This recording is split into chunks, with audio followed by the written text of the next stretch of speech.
ये कहानी एक ऐसी औरत के ऊपर आधारित है जिसका पति जंग में घायल हो जाता है और फिर वो अपनी पत्नी की पर्सनल जरूरतों को पूरा नहीं कर पाता, जिस वजह से वो औरत अपने ही नौकर के साथ अपनी जरूरतों को पूरा करती है। अब इसके बाद कहानी में आगे क्या होता है ये हम आज की इस एक्सप्लेनेशन में देखने वाले हैं। पर दोस्तों उससे पहले अगर आपने मेरे दूसरे चैनल को अभी तक सब्सक्राइब नहीं किया तो प्लीज उसे भी जल्दी से सब्सक्राइब कर लीजिए। वहाँ पर मैं इससे भी तगड़ी तगड़ी मूवीज को एक्सप्लेन कर रहा हूँ। तो चलिए अब बढ़ते हैं एक्सप्लेनेशन की तरफ। फिल्म का नाम है लेडीज चैटरलीज लवर और ये फिल्म 2015 में रिलीज हुई थी। मूवी की शुरुआत में हम कुछ लोगों को देखते हैं जो एक खदान में काम कर रहे होते हैं। तभी अचानक वहाँ एक धमाका होता है और ओलिवर नाम का एक आदमी जो उस खदान में काम करता था वो उनकी मदद के लिए भागता है और लोगों को बाहर निकालता है। पर उनमें से टेडी नाम के एक आदमी की मौत हो जाती है और उसकी डेड बॉडी को उसके घर पहुंचाया जाता है। इसके बाद एक पार्टी में हम कोनी नाम की एक खूबसूरत लड़की को देखते हैं। तभी उसके पास एक आदमी आता है जिसका नाम क्लिफर्ड चैटरली था और वो बहुत अमीर था। अब कुछ देर तक बातें करने के बाद वो दोनों एक दूसरे से इम्प्रेस हो जाते हैं और साथ में डांस करने लगते हैं। लेकिन कोनी के दोस्त डंकन को ये बिल्कुल भी पसंद नहीं आता क्योंकि वो भी कोनी से प्यार करता था। अब इन दोनों की ये मुलाकात प्यार में बदल जाती है और वो दोनों एक दूसरे से शादी कर लेते हैं और शादी के वक्त वो दोनों ये कसम खाते हैं कि वो दोनों एक दूसरे से हमेशा वफादार रहेंगे और कभी भी एक दूसरे का साथ नहीं छोड़ेंगे। अब उन दोनों की मैरिज लाइफ बहुत अच्छी चल रही थी पर अगले दिन ही क्लिफर्ड को सेना में जाना पड़ता है क्योंकि वो एक सोल्जर था। वहीं जंग के दौरान क्लिफर्ड घायल हो जाता है और उसे वापस घर भेज दिया जाता है। आज क्लिफर्ड घर आ रहा था और सभी बहुत ज्यादा खुश थे और उसका वेलकम करने के लिए घर के बाहर खड़े थे। क्लिफर्ड को देखकर कोनी बहुत ज्यादा खुश होती है पर तभी हम देखते हैं कि जंग में घायल होने के बाद क्लिफर्ड के पेट के नीचे का पूरा हिस्सा पैरालाइज हो जाता है।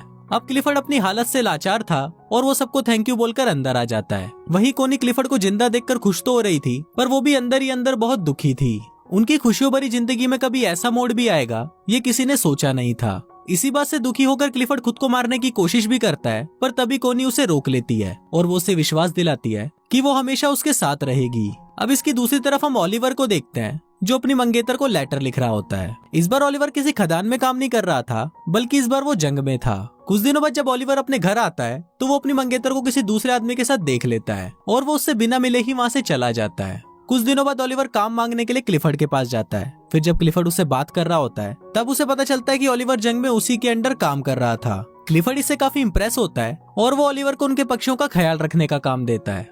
अपाहिज होने की वजह से क्लिफर्ड अपने लिए एक गाड़ी खरीदता है और जब वो उसमें बैठकर घूमता है तो उसे लगता है कि मानो उसके पैर वापस आ गए हैं। फिर एक दिन वो कोनी के साथ ओलिवर के पास जाता है। ओलिवर जंगल में बने हुए एक कॉटेज में रहता था और पक्षियों की देखभाल करता था। वहाँ पहली बार कोनी ओलिवर को देखती है। वहाँ से वापस आते वक्त कोनी ओलिवर को इशारा देती है पर ओलिवर उसे समझ नहीं पाता। अगले दिन एक मेड कोनी के पास आती है और उसे बोलती है कि ओलिवर अपने कॉटेज की चाबी मांग रहा है। इस पर कोनी खुद उसे चाबी देने के लिए उसके पास जाती है। फिर जब वो ओलिवर के पास पहुँचती है तो ओलिवर उससे ठीक से बात नहीं करता और उसे बोलता है कि आपको ये तकलीफ उठाने की कोई जरूरत नहीं थी।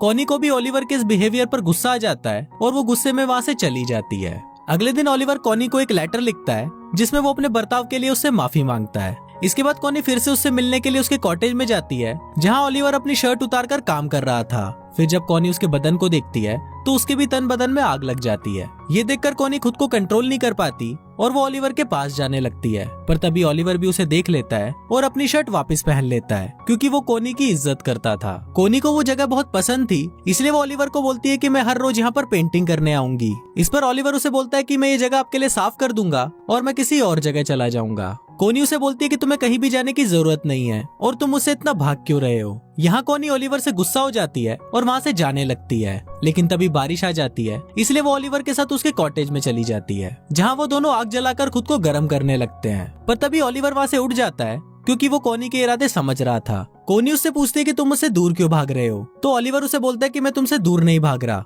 बस मैं डर रहा हूँ क्योंकि अगर क्लिफर्ड को हमारे बारे में पता चल गया तो मेरी नौकरी चली जाएगी। अब क्योंकि ओलिवर ने कोनी को गर्म करके ठंडा ही छोड़ दिया था इसलिए वो वहाँ से अपने घर चली जाती है। एक दिन कोनी क्लिफर्ड को बोलती है कि मुझे बहुत अफसोस है कि हमारा कोई बच्चा नहीं है। इस पर क्लिफर्ड उसे बोलता है कि मैं बहुत कोशिश कर रहा हूँ और वो अपने शरीर को ठीक करने के लिए उस पर करंट के झटके देने लगता है। क्लिफर्ड दर्द से बहुत चिल्ला रहा था और फिर जब आखिरी में कोनी से उसका दर्द देखा नहीं जाता तो वो क्लिफर्ड को रोक देती है। अब क्लिफर्ड इस काम में नाकाम हो गया था इसलिए वो रोने लगता है। अब इसके अगले दिन कोनी जंगल में जाती है और वहाँ पर बैठकर एक डायरी पढ़ने लगती है पर तभी उसे ओलिवर के काम करने की आवाज सुनाई देती है और वो तुरंत उसके पास चली जाती है जहाँ पहुंचकर वो छोटे चूजों को देखती है और उनको देखकर रोने लगती है। उन बच्चों को देखकर वो अपने बच्चे को याद करती है जो शायद अब कभी भी पैदा नहीं होगा। अब कोनी को रोता हुआ देखकर ओलिवर उसके पास आता है और उसे गले लगा लेता है। अब ओलिवर भी कोनी को पसंद करने लगा था, इसलिए वो उसे अपने साथ अपने कॉटेज में ले जाता है, जहाँ वो दोनों घपाघप करते हैं। अब कोनी पूरे दिन ओलिवर के साथ ही रहती है और फिर जब शाम होने को आती है तो ओलिवर उसे घर छोड़ने उसके साथ जाता है।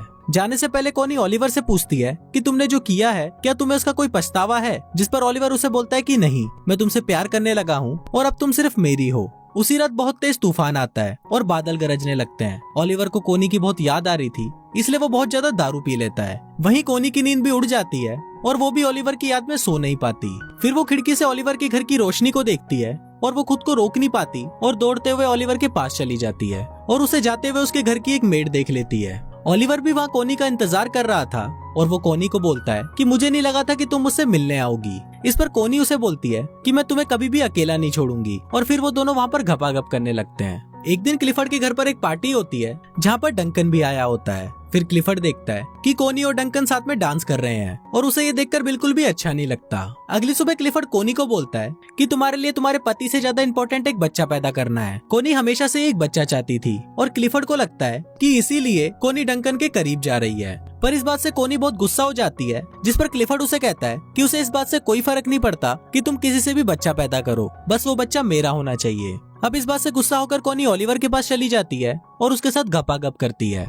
एक दिन कोनी को पता चलता है कि वो प्रेग्नेंट है, तो वो इस बारे में क्लिफर्ड को बताती है। क्लिफर्ड ये सुनकर बहुत खुश होता है और वो कोनी से उस आदमी का नाम पूछता है, पर कोनी उस आदमी का नाम उसे नहीं बताती। एक दिन क्लिफर्ड ओलिवर से मिलने उसके पास जाता है और वो कोनी को भी अपने साथ चलने को बोलता है। अब वो दोनों जा ही रहे होते हैं, पर तभी ओलिवर पीछे से आता है और वो कोनी को किस करने लगता है। अभी दोनों किस कर ही रहे होते हैं, पर तभी क्लिफर्ड कोनी को आवाज लगाता है। दरअसल क्लिफर्ड की गाड़ी कीचड़ में फंस गई थी। तभी वहाँ पर ओलिवर आता है और वो उसकी गाड़ी को धक्का लगाने लगता है, पर इसी दौरान वो जोर जोर से खांसने लगता है। दरअसल ओलिवर जब खदान में काम करता था तो उसके लंग्स खराब हो गए थे। अब फाइनली ओलिवर उसकी गाड़ी को कीचड़ से निकाल देता है और खांसता हुआ वहाँ से चला जाता है। थोड़ी देर बाद कोनी ओलिवर के पास आती है तो ओलिवर उसे गुस्से में बताता है कि उसने 12 सालों तक उनकी खदानों में काम किया और अपने लंग्स खराब किए और इसके बाद उसे जंग के लिए फ्रांस भेज दिया गया। वो बोलता है कि मेरी लाइफ तुम लोगों जैसी नहीं है, इसलिए तुम अपने पति के पास चली जाओ। अब एक दिन कोली की मेड मिस बोल्टन ओलिवर के कॉटेज में आती है, जहाँ उसे कोनी की डायरी मिलती है और उस डायरी को देखकर उसे समझ आ जाता है कि कोनी के पेट में जो बच्चा है वो ओलिवर का है।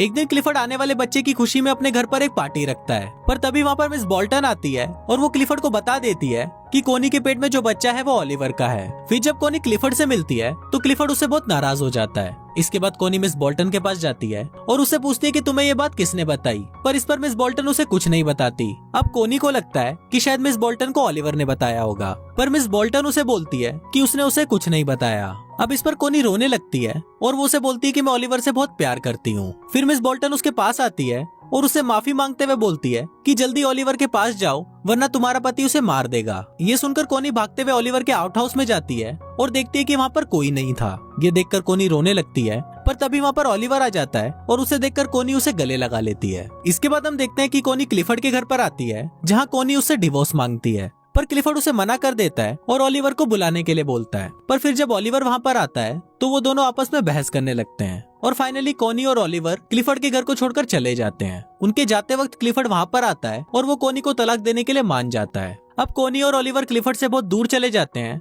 और हमेशा हमेशा के लिए साथ रहते हैं और कुछ इसी तरह से ये फिल्म यहीं खत्म हो जाती है।